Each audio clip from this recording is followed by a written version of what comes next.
Erciyes Dağı. Ya Erciyes Dağı'nın tepesinde Kargöl'ün çok güzel bir manzara oluşturuyor.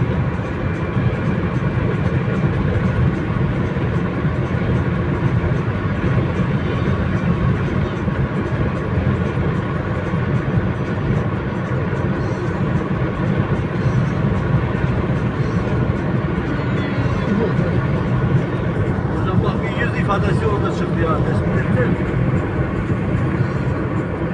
Nerede? Tam yüz, göz, burun.